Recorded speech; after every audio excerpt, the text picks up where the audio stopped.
digamos, al principio era demasiado ponerle cosas al proyecto, ¿no? Entonces era decir, bueno, el agua, a ver qué referencias tengo del agua, ¿no? Entonces pensaba en esta película de Joris Stevens, Regen, ¿no? Pensaba en H2O de Ralph Steiner, ¿no? Pensaba, no sé, tenía la referencia de estas otras películas como Flow, o en ese entonces todavía no salía Watermark, pero por ahí estaba, ¿no? Como estas otras películas también de denuncia, ¿no? Por ejemplo, de lo de las guerras del agua, ¿no? En Bolivia, en Cochabamba, ¿no? Sí, es en Cochabamba, sí, ¿no?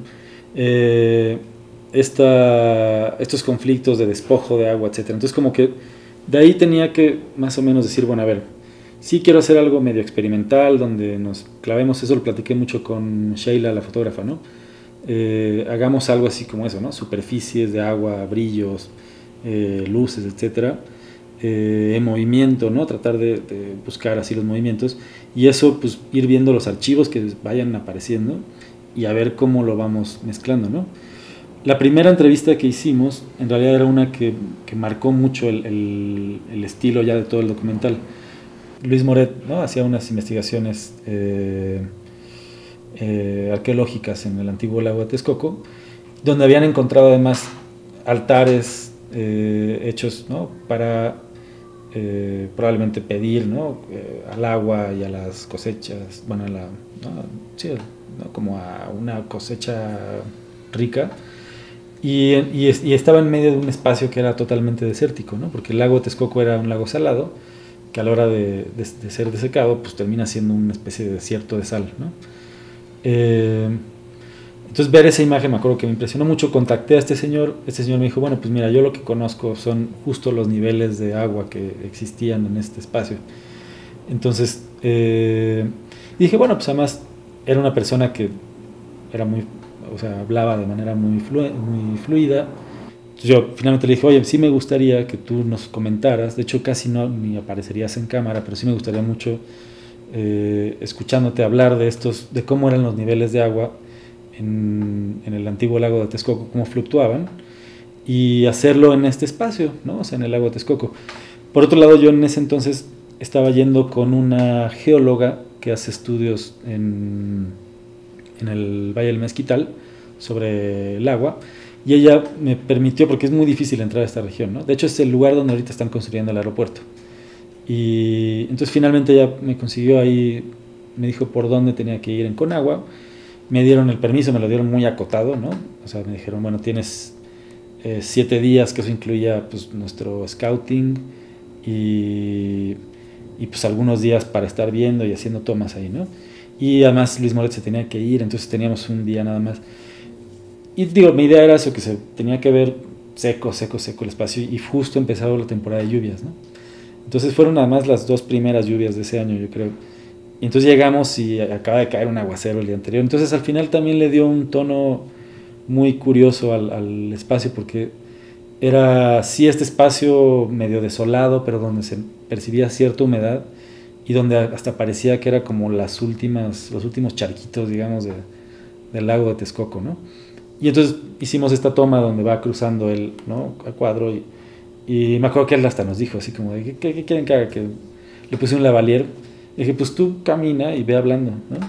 Y otro me decía, pero es que así como loquito, como decía, sí, adelante, ¿no? Entonces medio le decía, pues más o menos háblame de esto, ¿no? De cómo es este espacio, cómo era, qué había, etcétera. Y pues él pues, empezó ahí, ¿no? Entonces, digamos, esa entrevista fue la que marcó un poco el estilo para lo que íbamos a hacer después, ¿no?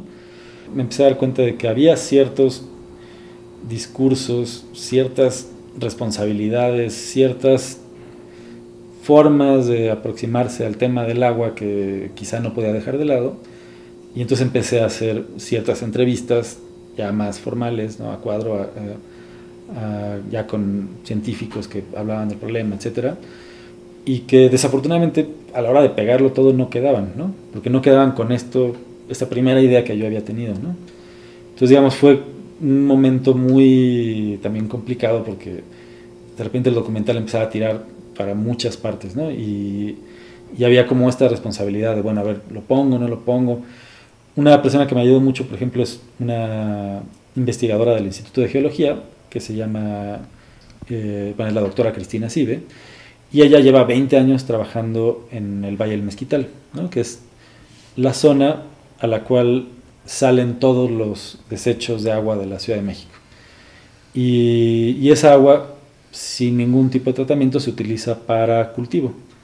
Y ese cultivo, bueno, esos alimentos que crecen ahí, pues vienen de regreso aquí al DF. Entonces ella lleva 20 años estudiando este problema, ¿no?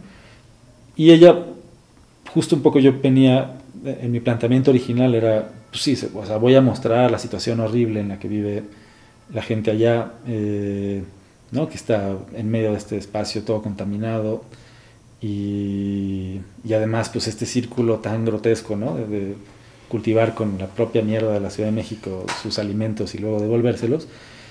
Pero cuando llegas y cuando me empieza a mostrar esta señora, me dice, bueno, pero es que por otro lado, esta agua es muy barata, ¿no? Y ya tiene un montón de nutrientes que los campesinos necesitan ponerle a las plantas para que crezcan bien. Por otro lado, es tanta el agua que hay ahí que la actividad agrícola también cambia, ¿no? Entonces ellos no tienen que estar cuidando todos los días de los cultivos, en realidad inundan, dejan crecer cierto tiempo, entran, limpian un poco, vuelven a inundar y entonces es una actividad agrícola que les da unos rendimientos impresionantes y que al mismo tiempo les permite tener otras actividades. Entonces económicamente les va muy bien, ¿no? Bueno, quizá no muy bien, pero no les va tan mal, ¿no? Como en otras zonas del mismo Valle del Mezquital, que tradicionalmente era una zona semiárida, prácticamente desértica, ¿no? En algunas regiones, y muy pobre, ¿no? De hecho, bueno, ahí están estas películas, Etnocidio, Nota sobre el Mezquital, ¿no? De Paul Leduc y de Roger Bartra, ¿no? Fragmentos, por ejemplo, de La Fórmula Secreta fueron filmados ahí, ¿no? Entonces, digamos, también eso, ¿no? En los años 50, 60, pues era una zona de pobreza extrema. Y de repente llegar a este lugar que es un paraíso verde, lleno de vegetación, con una peste espantosa, porque pues, está lleno de aguas negras y de hecho, bueno, te arden los ojos, etcétera. Pero es también esa contradicción. Entonces, de repente también ver que no era tan negro y blanco el asunto, ¿no? O sea, que es un problema muy complejo y que yo no podía tampoco decir, pues la solución sería que ya se construya una planta de tratamiento o que ya no se expulse el agua a esta región, ¿no? Bueno, ahí el problema que empecé a tener cuando a la hora de tratar de mezclar estos materiales era que sí se generaban unos discursos muy barrocos y muy complejos, ¿no? O sea, no era fácil entender que de repente el traslado de Tlaloc, ¿no? Del Tlaloc o de Xalchutlicue, se equiparara, ¿no? en la edición a una pipa de agua que va subiendo para dejar agua en una colonia que casi no tiene agua, ¿no? Y es difícil saberlo si tú no conoces el contexto de qué pasó en ese traslado, ¿no? Entonces también era complicado porque era un trabajo que de pronto exigía mucha información para entenderse, pero que si se iba llenando de información se sentía cada vez más vacío y además siempre daba la sensación de que necesitaba todavía más, ¿no? Que es un poco el problema que a veces tienen, siento, muchos trabajos, incluso que yo he visto de agua relacionado con la Ciudad de México, ¿no? Es un tema tan amplio que tratar de explicar todas las aristas de los cuales está compuesto y todos los puntos, pues es medio absurdo, ¿no? Siempre va a faltar información, ¿no? Este gran documental que también estaba haciéndose a la par, que es H2OMX, es un documental muy impresionante con tomas aéreas así padrísimas, que es la única manera en la cual tú puedes ver este gran sistema Cutzamala que trae agua a la Ciudad de México. O sea, en realidad está muy completo, pero aún así te das cuenta de que hacen falta ciertos temas importantes, como justo el drenaje profundo, ¿no? Entonces, en algún momento también renuncié a eso, ¿no? O sea, dije, bueno, es que, o sea, no voy a terminar nunca de estar metiendo información y va a ser horrible además, ¿no? No es el trabajo que quiero hacer. Y me fui, pues, por este lado, o sea, decir, bueno, a ver, habrá cosas que se entiendan, habrá cosas que no, habrá cosas que un espectador que conoce más pues lo entenderá perfectamente, ¿no? Y habrá otras que pues finalmente pues, no quedan tan claras, ¿no?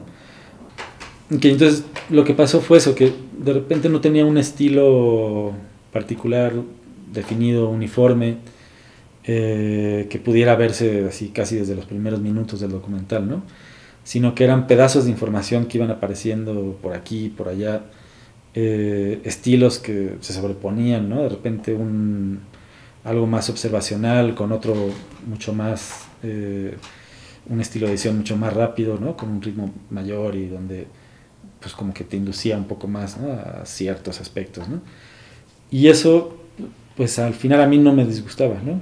Digo, todo el mundo me lo marcaba casi como un error, porque en realidad se podría ver como un error, porque estamos acostumbrados a que todos los discursos pues tienen que mantener una unidad, ¿no?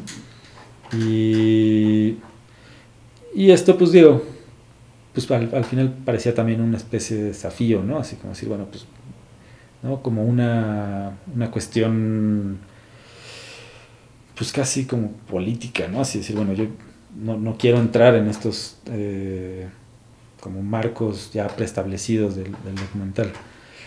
Y, y lo mismo pasó con la duración, ¿no? O sea, digo, tiene una duración que para como se considera ahora también es un corto de media hora, ¿no?